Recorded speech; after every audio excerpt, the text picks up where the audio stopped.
But Cheyenne put too much pressure on herself and became too nervous to think rationally and find a possible solution to her problem. The demon didn't give her any more time for that, because he crouched down and then jumped directly towards the girl. She followed the monster's movement rigidly, and there was not even a way to dodge. The enemy's paws were too big and enveloping, and the demon came too fast for her to run away. In view of these facts, it didn't matter what she did. Cheyenne only took a step back, narrowed her eyes, gritted her teeth, and gathered all her courage, then stopped and looked directly at her opponent. The only thing she could try was to somehow get so close to the head that the claws didn't catch her, and then quickly jump away so that the mouth couldn't catch her. I have to try, but it will never go well in my life. Why can't I just jump through him if he's made out of umbraura? But if that were possible, the demon would not have been able to hit Adukas earlier and throw him away. It almost looked as if the two had not touched each other so directly, or only briefly. Maybe it works the same way as with magnetism, and the umbraura in us somehow repels the outside, as well as possibly the frequencies. Oh, I guess I can't get out of this situation. Now I'm really scared myself. But the others are almost never afraid. In any case, they don't show it, and Glacio certainly doesn't. I also want to be so brave, but I just can't do it. Maybe that will come with time, but that will probably be over for me in a moment. The wind played with Cheyenne's hair, and the demon's sleep seemed like an eternity. A tear flitted down her face. Maybe because she would now leave Adukas and Xava forever, or because she didn't live up to the expectations of her companions Sasha and Glacio, with everything that entailed. The enemy was barely a meter away and was still in the air.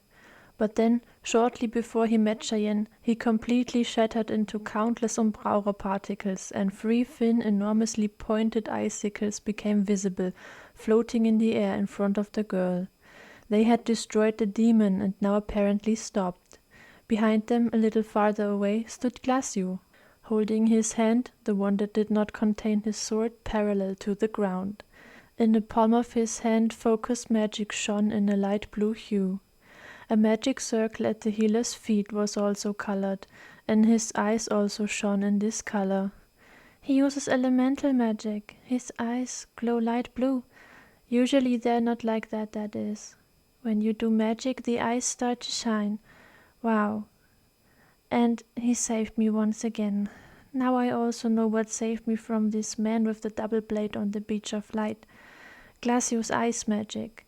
I can't believe it. Again, nothing happened to me, even though it looked so bad. In the meantime, I really have to speak of a miracle. But I hate these situations where I depend on others. I really have to learn to fight myself. Somehow it will work, even without a sword. But for now, I'm just happy to be alive. The healer closed his eyes, and immediately afterwards the circle disappeared. The glow in his hands and the 3 icicles in front of Cheyenne shattered into millions of ice shards. It looked beautiful. Glacio lowered his hand and opened his eyes, which now looked normal again. Then he grinned mischievously at his prodigy. Sasha and Adukas had got back on their feet, and the young woman knocked the sand off her. "Hey, Frostbrain, that was pretty close again. At the last second you finished summoning these icicles, but you've forgotten a lot. It has to be faster again. Like it was back then, you know that, right? But I know how much you love these performances.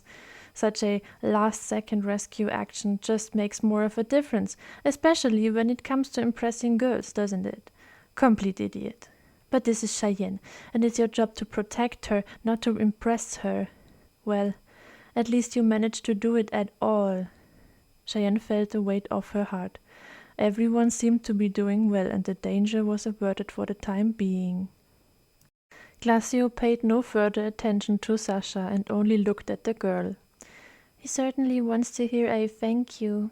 At least I hope so. I don't want to give him a kiss, as he said earlier. But Sasha wouldn't let that happen anyway."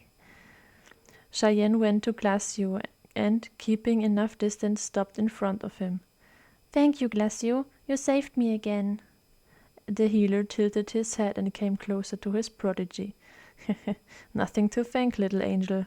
Whereby, your brave hero has already actually earned a reward, if you're honest. What about a little kiss on the cheek, huh?" Cheyenne blushed and wanted to run away. She would never give him a kiss. After all, Sasha had protected her too, and she didn't want anything in return. The healer was now so close that Cheyenne could feel his cool breath, and she thought he was about to give her a kiss on the cheek instead of the other way around. He even brushed a strand of her hair out of her face, but only touched her briefly with the tip of his nose and whispered the most revealing words Cheyenne had heard in a long time. "I faked that again, didn't I? Your facial expression was always worth it." "Little angel, Sasha would kill me if I seriously demanded a kiss from you. I just tricked you." Then he stood by her side and put his arms around her shoulders. Glacio hugged Cheyenne, and she sensed his winter-scented smell and cold body temperature. The combination had a calming effect on her, although until a second ago her heart had been beating up to her throat. The healer laughed amused, and Sasha came up to him with a dumbfounded look and grabbed him by the earlobe. Then she pulled Glacio away from her best friend and turned to her. "I won't let him annoy and harass you. This complete idiot is so incredibly exhausting. Well, so I guess you're all right and the demon didn't get you? Good. Oh, and if the icicle does something like he just did, tell me. Yes, then he gets a kiss from a pistol." Cheyenne had to grin. She was amused by Sasha's statement, relieved that everyone was fine, and enormously happy that Glacio had only been joking, although she wasn't quite sure about it. Maybe he had just tried, and when he realized that his plan wouldn't work out and Cheyenne was hesitant, he changed his tactics. The girl would probably never find out what was going on in the healer's head, but on closer reflection she didn't want to. It was funny. Sometimes she thought she knew him, but in other situations Cheyenne found him very strange. The companions walked on, but it was clear to everyone that the demon from just now was not the only and last one they would have to fight. There were also wilder and wilder waves. Cheyenne dared to approach Glacio again and asked him about his elemental magic. She also paid him a serious compliment because she found his quick reactions and instincts breathtaking. "Glacio, thank you again. If you'll allow me, I'd like to ask you something. You used ice elemental magic earlier, didn't you? How do you do that? Is it difficult to do magic? And how could you feel that the demon was leaping towards us when you pushed me backwards? Although you are not able to see anything at the moment, you knew exactly where it would land and intercepted it with your sword. That was really impressive. Can these quick reactions be learned, or do you just need good instincts for them? I know you don't like it when I'm so curious, but I would really be interested." Cheyenne averted her gaze in embarrassment, but she could feel that the healer was looking at her for a moment before he played with the handle of his sword in his hand and let it rotate elegantly with skill.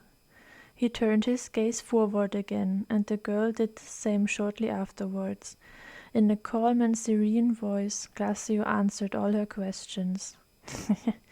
"Little angel, I didn't mean that with your curiosity. I told you to rein them in, if it's not appropriate. This little lesson served to teach you to think better about your behavior and to choose a suitable moment for your questions. That was all I wanted to convey to you, but of course I had to express it a little more hurtfully, as you know now. Basically, curiosity in itself is not a bad quality if you can control it. Control, doll, that's what you still lack. You have to work on it, and there are certainly many people who will help you with that. First of all, I understand your curiosity and your statement as a compliment and praise, so you deserve my thanks. I will try to answer all your questions to your satisfaction. The first was magic with ice, if my memory is correct. Now, it would be easier to explain using a normal example. I'm a healer. As such, you can't actually cast magic except healing spells, because we have two less Umbrauro in our bodies for this to be possible, so we can only repair physical damage and not mental damage. Our high luminium content limits the life force to the basic functions. An example, instincts, the soul, the feelings, and intelligence, which can be generated by both forces. There is no room left for excess Umbraura that can be used for magic.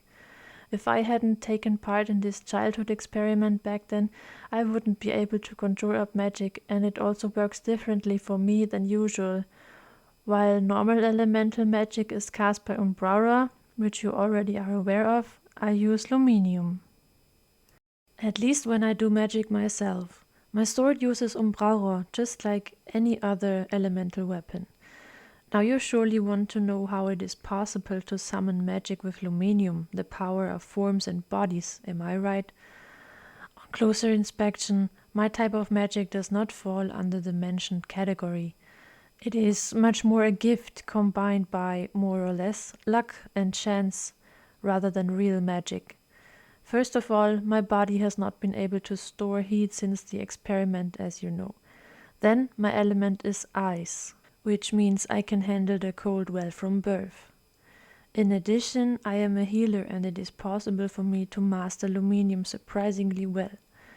Last but not least, I am also incredibly intelligent. Now, when I conjure up ice magic, it's just out of a chain reaction of these things.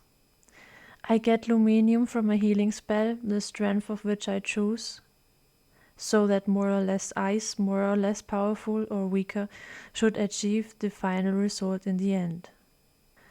I concentrate and focus the summoned luminium of the unphysical form, as usual, on one place on my hand, if strength is needed in both. Then I think of the luminium structure of ice and the shape I would like. My brain sends out the information and sends it to the focused luminium point in my hands. The white power remains cold due to my heat-repellent body, and in combination with my element and the information, it is possible to make the whole thing even colder, and the shape of ice is created, such as an icicle, the simplest result. However, I can only conjure up correct forms and not hail or snowstorms, or the like. The latter is only possible with elemental magic with Umbrauro. In addition, my magic only works if I don't touch anyone. If such a case occurred, it would remain a healing spell, insofar as I can unfortunately only cast magic with my hands, in contrast to the real wizards. Now to your next question. I guess all magic is just a matter of practice, and for some it's more difficult to conjure, for others it's easier. I had a lot of problems with magic when I started, and it really took years before I could master the ice as I do today. As a child, I always wanted to be able to cast other magic besides healing spells, so Atropax, my parents and I came up with the possible technique, and it worked. Accordingly, it is difficult for me to judge the normal situation. But healing is also a form of magic, and I learned to master it faster.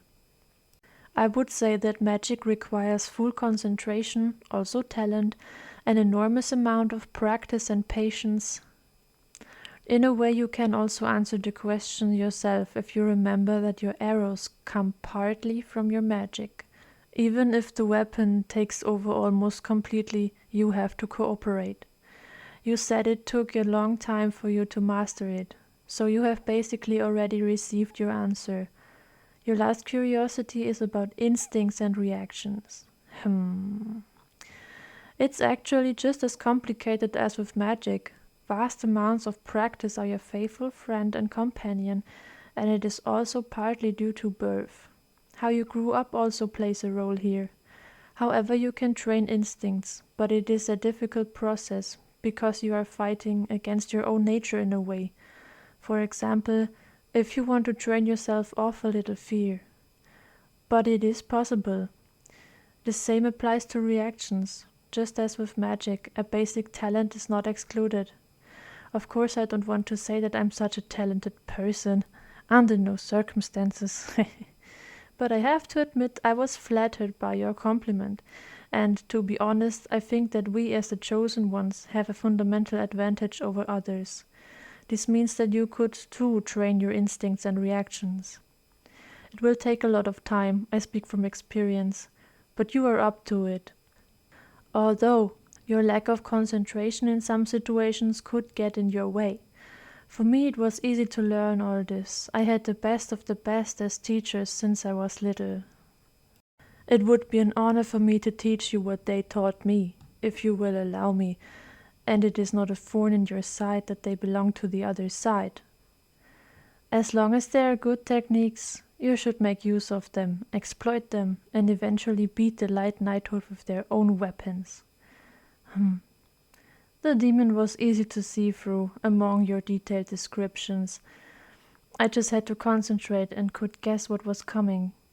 You still have so much to learn, little angel. But you have me. I'll be happy to instruct you. After all, I'm your heroic Prince Charming, aren't I? And Sasha Mouse is your faithful servant. We'll make a worthy warrior out of you, don't worry.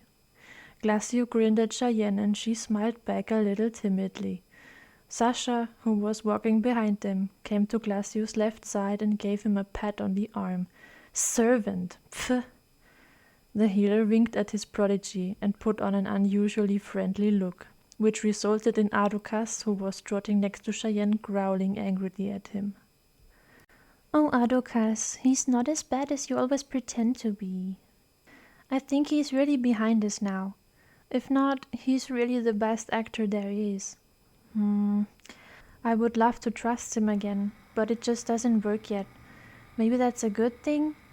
I don't know. I think now that I know him well by now. But is that really the case? In some situations, Glacio is still so inscrutable and quite alien to me. I guess he will also remain eternally unpredictable.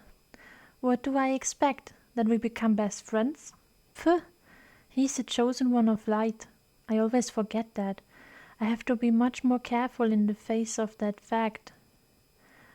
At least, if I should really be the chosen one. Everyone is so sure, but I just refuse to believe it's true. Hopefully we will reach this Mount Nightblade soon, so that I can finally have certainty. I hate it when I don't know where I stand. Probably Adokas is right, and I should be more careful despite everything. Or maybe because of it.